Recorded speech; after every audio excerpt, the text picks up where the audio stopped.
Bienvenidos a Conectando Padres e Hijos. Ser padre nunca ha sido fácil, pero cuando hay problemas de salud mental de por medio, la incertidumbre, el miedo y la culpa pueden volverse insoportables. ¿Cómo ayudar a tu hijo sin perderte a ti mismo en el proceso? En este podcast hablamos sin filtros, con empatía, sobre los desafíos que enfrentan los padres cuando sus hijos atraviesan trastornos de salud mental. Aquí encontrarás expertos de la salud mental como psiquiatras, psicólogos y terapeutas que comparten herramientas y estrategias reales para afrontar estos momentos, testimonios de personas que han vivido lo mismo que tú y consejos prácticos para mejorar la convivencia y cuidar tu bienestar emocional. No estás solo, este espacio es para ti, para escucharte, orientarte y ayudarte a comprender mejor a tu hijo y a ti mismo. Únete a esta comunidad de padres que buscan apoyo y respuestas. Conéctate con nosotros en cada episodio. Hola Roberto, bienvenido al podcast. Nos pareció muy interesante invitarte por la labor que estás cumpliendo aquí en la Clínica Nordés con la terapia de grupo de apoyo a adicciones que estás llevando a cabo. Y bueno, a través del podcast queremos que nos expliques un poco, que nos cuentes por qué se crea una adicción, de dónde viene este término. Vale. Bueno, está bien la pregunta que me hace, porque cuando alguien viene a consulta, lo primero que yo aclaro de dónde viene esta palabra, adicción, porque me parece que es importante. Adicción viene de adictus, que es un documento que se firmaba en la época de los romanos, cuando un soldado adquiría prisioneros, y estaba plasmado en un adictus, que esa persona le pertenecía a otra, ¿no? Que tenía un dueño. Ese documento refleja un poco esto. En la evolución de la lengua se toma este concepto porque de alguna manera la persona que adquiere una adicción le pertenece a esa adicción, ¿no? Perdemos la voluntad y la conciencia de enfermedad sería, ¿no?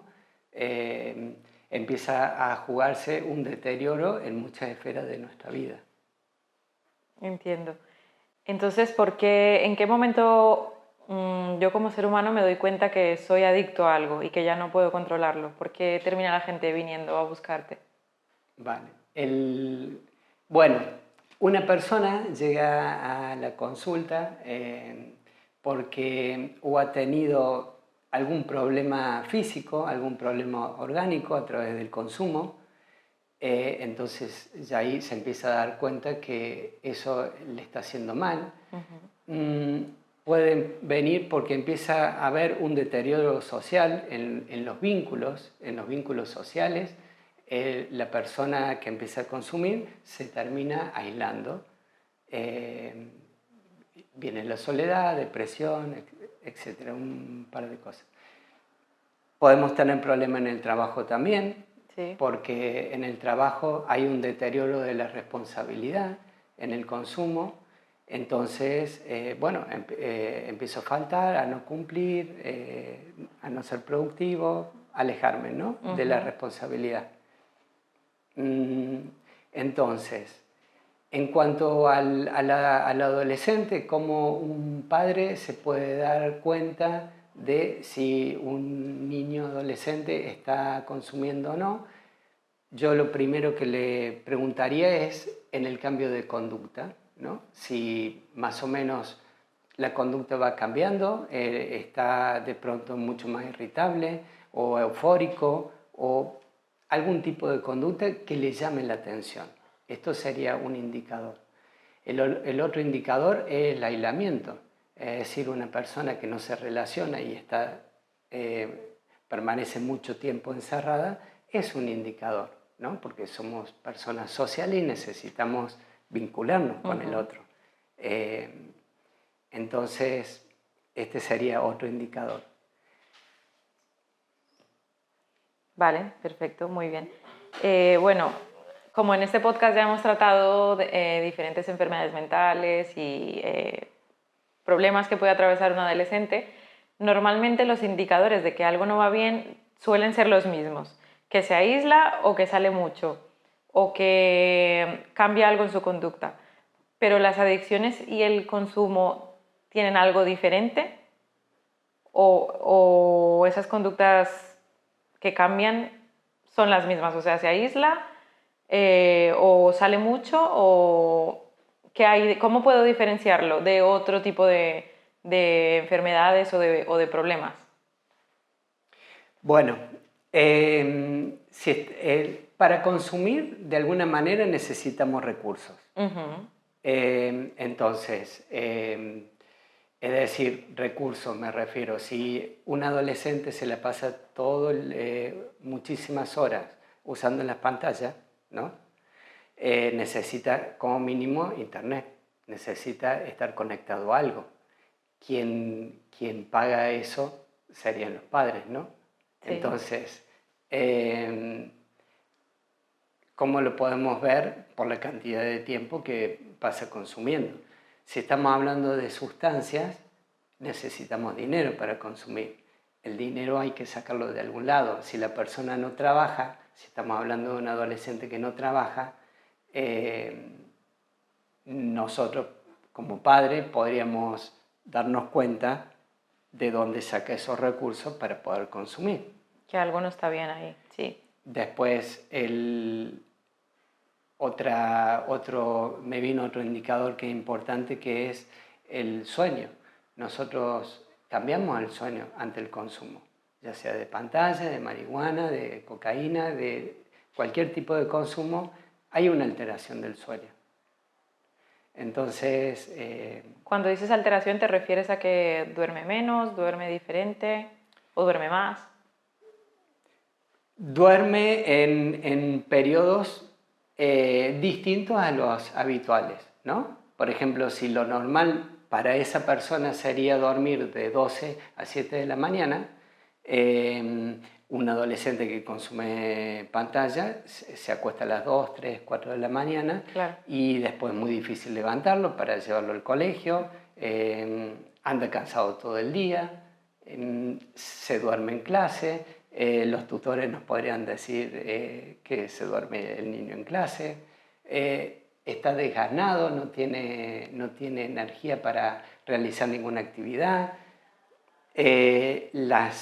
bajan las calificaciones en el colegio también, esto también es un indicador clave. Lo podemos observar, se altera, y después si hace alguna actividad extraescolar, también en el deterioro social se aísla, la deja de hacer, empieza a faltar, más o menos. Sí, más o menos queda bastante claro. Bueno, en este podcast nos gustan mucho las explicaciones psicológicas y científicas y todo eso, y por eso queremos preguntarte qué pasa en el cerebro de una persona que es adicta. Bueno, hay cambios, hay cambios en cuanto a yo hago mucho hincapié en el tema de la voluntad y el deterioro de la voluntad. Nosotros... Bueno, yo tengo un concepto que es existencial y necesitamos que la vida tenga y el día tenga un sentido para el cual levantarme y transitar el día, ¿no? Y con todos los problemas que tenga que afrontar. Pero tengo que tener como un proyecto por el cual hacer lo que hago. Entonces, cuando estamos dentro del consumo, nosotros no tenemos un proyecto de vida, se deteriora, no nos da igual hoy, mañana y ayer, perdemos conciencia del tiempo. Entonces, le perdemos el sentido del por qué estamos vivos y por qué hacemos lo que hacemos. Entonces, si no tenemos sentido por el cual hacer lo que hacemos, no tenemos existencia.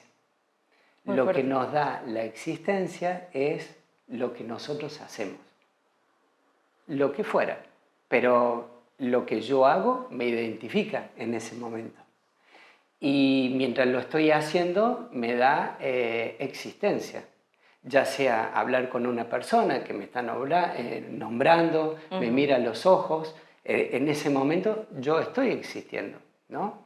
Si yo no tengo a nadie que me nombre, no tengo a nadie que me mire y no tengo a nadie que se interese por mí, yo no estoy existiendo de alguna manera. Y aquí caemos en angustia, caemos en ansiedad. Bueno, de alguna manera se desregula el concepto del tiempo. El Entiendo. concepto, ¿sí? Sí. Bueno. Sí, sí, ha quedado bastante claro. Vale, pues muy bien, en este orden de ideas, ¿hay algún factor genético o algún factor socio-medioambiental que te pueda hacer vulnerable y que termines siendo adicto por alguno de estos factores?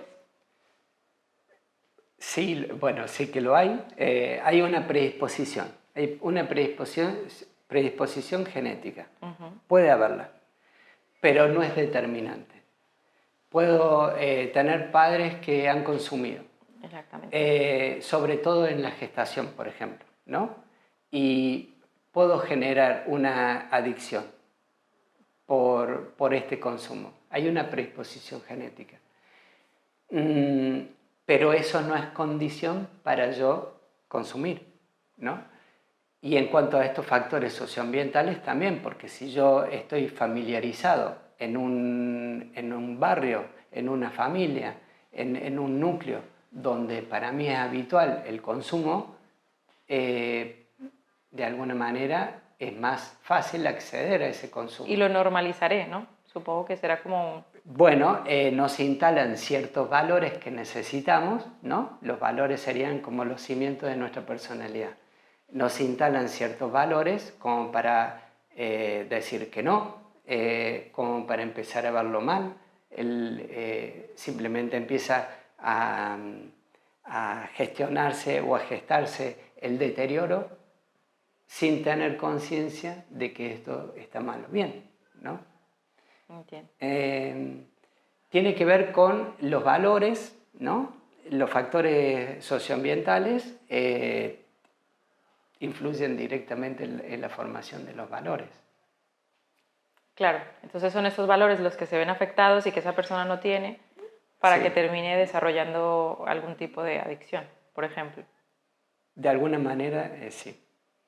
Yo te lo explicaría así, te lo desarrollo si querés un poquito con el tema de los valores que son importantes, porque Vale, en este esquema, por ejemplo, del ello, del yo y del super yo, ¿no? El ello sería como una masa uniforme que es cuando nosotros nos estamos gestando y nacemos, empezamos a tener un contacto con el medio y se va formando el yo de a poquito, ¿no? Con las caricias, el cuidado materno o el tutor o quien no esté, se va formando el yo. Y el super yo serían las personas que nos están ayudando, que nos empiezan a decir, nos empiezan a instalar una norma. Esto está bien, esto está mal, o nos empiezan nos enseñan a comer, nos enseñan todo lo que tenga que ver con la norma. Vale. ¿No? A partir de aquí se empiezan a gestar los valores, porque el super yo, que serían las normas, que serían, bueno, las personas más cercanas, y después serán nuestros maestros y serán, ¿no?, nuestros compañeros de trabajo, etc. Pero donde se empieza a gestar es en la familia. Y por eso es muy importante el tema de cómo se instalan estos valores y lo permisivo que seamos ante una cosa o la otra. Súper clave. Esta parte es como muy, muy importante en el desarrollo correcto de un niño y un adolescente, ¿no? Claro, porque si hay unos fuertes valores, vuelvo a caer en la responsabilidad, ¿no?, por lo que hago. Pero, y al decir que no, cuando sé que de alguna manera me han explicado que esto está mal, hay un deterioro, voy a perder la voluntad, memoria a corto plazo, etcétera, muchas cosas. Eso lo podemos hablar después, pero entonces, si yo tengo ese tipo de educación, es más difícil que yo caiga en esto. O cuando esté con mis padres, puedo decir que no al consumo, ¿no? Porque en la adolescencia nosotros se está formando la personalidad y de alguna manera el grupo es el que me da la personalidad, ¿no? Entonces, lo que haga el grupo, de alguna manera me va a influir. Tengo los valores de antes. Claro. Los valores están primero. El grupo está después. Bueno, aquí tendré que tomar alguna decisión. Exactamente. Si esos valores están fuertes y están bien instalados, pues igual ese adolescente sea capaz por sí solo de tomar la decisión de no consumir. De no consumir. O tener una relación adecuada con el consumo. Porque de alguna manera, no sé si está bien que diga esto, pero de alguna manera todos tenemos un consumo. Todos tenemos un consumo que sabemos que nos perjudica y lo seguimos haciendo. Sí. Entonces, aquí estamos hablando de la cantidad y de la calidad de lo que nosotros consumimos. Sí, tienes toda la razón. Y estoy de acuerdo contigo. Si esa cantidad de consumo ya está afectando mi vida y ya se sale de mis manos, no lo puedo controlar y decido ir a terapia para que alguien me ayude, ¿cómo esa terapia me va a ayudar? La terapia te va a ayudar, primero, intentar poner en conciencia de lo que estás consumiendo te está perjudicando. Si somos conscientes de lo que estoy consumiendo me está perjudicando para mi vida, para mi trabajo o para mis relaciones sociales o para mi relación de pareja, o etcétera, si me está perjudicando, esto yo puedo ponerle, digamos, palabra a lo que tengo que enfrentar, ¿no? Si yo sé lo que tengo que enfrentar, tengo que decidir si lo voy a hacer o no. Tengo que tomar una decisión. Si tomo una decisión, se puede hacer un consumo programado, por ejemplo. Vamos a hacer de cuenta que yo quiero dejar de fumar marihuana. Entonces, empiezo a hacer un consumo programado.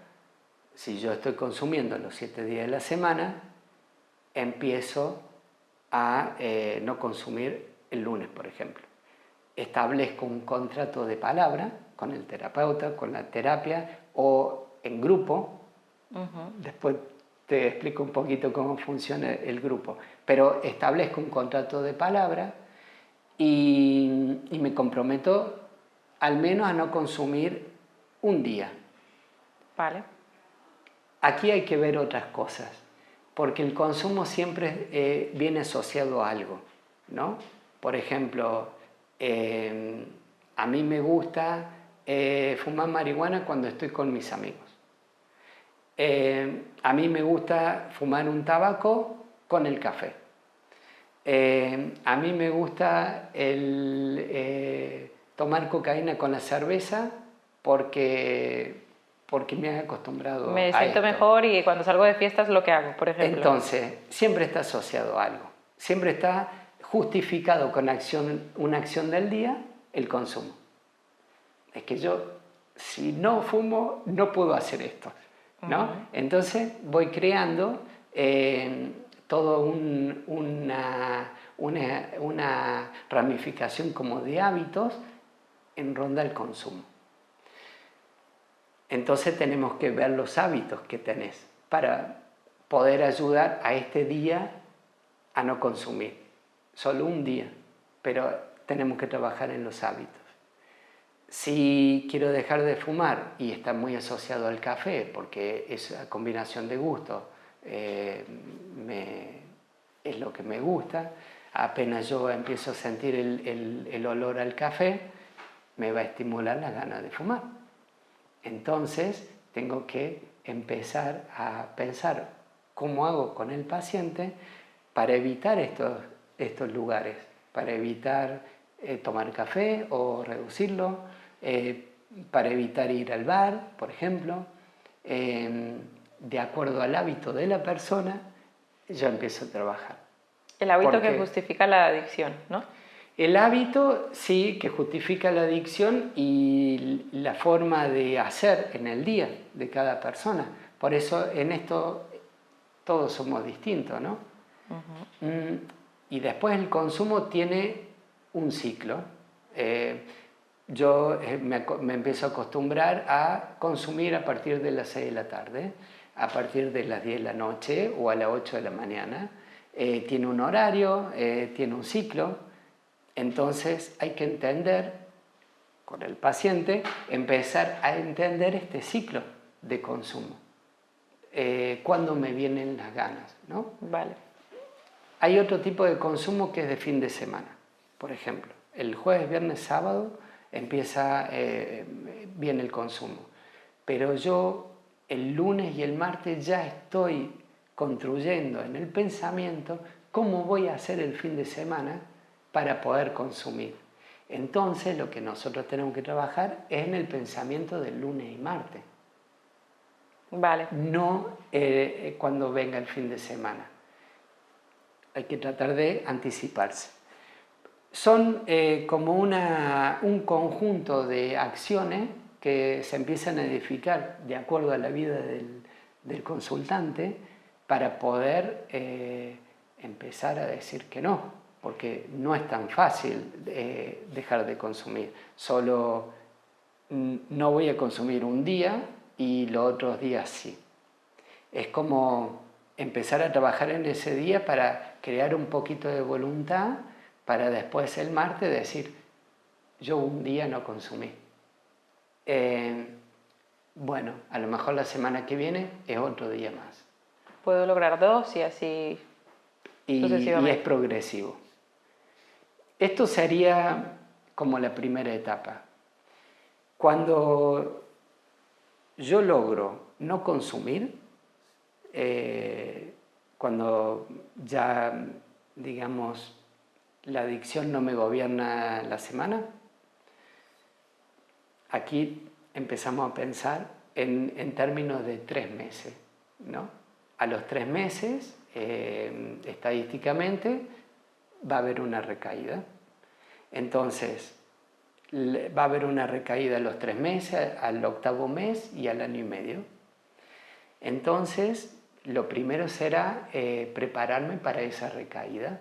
El primer año, el primer mes estoy muy bien porque lo he dejado.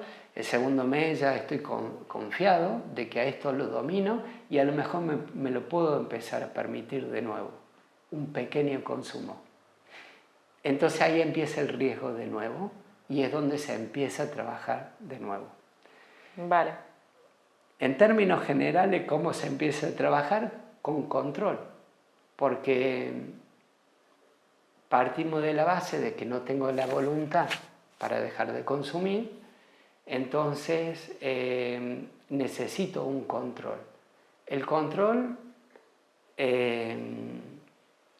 yo lo que pregunto es si hay algún familiar cercano que lo pueda hacer, ¿no? Desde tener los recursos, controlarme la cuenta, la tarjeta del banco, algo, ¿no? El recurso con el cual yo puedo comprar. Los horarios de consumo, intentar si hay alguna persona que nos pueda ayudar, al menos el primer mes, en controlar ese horario. No sé, mediante un mensaje, un contrato de palabra, pero ¿no? El conseguir algún tipo de apoyo, esto no puede durar mucho tiempo porque la otra persona también se va a cansar. Se va a cansar. Sí. Entonces, estamos pensando a lo mejor en 15 días, como muchísimo un mes, pero estos son los primeros pasos. Vale, queda súper ¿Sí? claro. Si alguna persona de las que nos escuchan, normalmente siempre al final damos una recomendación práctica o un consejo, porque normalmente siempre después de los podcasts pues suelen haber personas que se interesan por los temas. Entonces, ¿qué le recomendarías a una persona que en este momento a lo mejor está pasando o no lo sabe aún, pero cree sentir que tiene una adicción y que no la controla? ¿Qué le recomendarías en este momento que hiciera? Bueno, Yo le preguntaría, lo que le diría es que tome conciencia es cuando él dice o ella dice, yo lo controlo, ¿no? Esto yo lo controlo. O el lunes empiezo a dejarlo. Entonces, pasa esto, lo puedo dejar. Puedo dejar 2 días o 3 días, ¿no? De acuerdo al ciclo, como te explicaba. Conocer el ciclo. Yo estoy consumiendo todos los días, me tomo solo una cerveza, no pasa nada, me tomo una cerveza. ¿Podés dejar de consumir una cerveza 2 o 3 días seguidos? Bueno, esto es lo primero que le preguntaría. Probablemente pueda, pero la ansiedad a lo mejor sube, o la angustia baja, ¿no? Aparece la angustia, o aparece ciertas manifestaciones que van a cambiar. Que no puedes controlar por ti mismo. Sí, porque de alguna manera el consumo también viene a aplacar ciertas emociones. Es decir, viene a...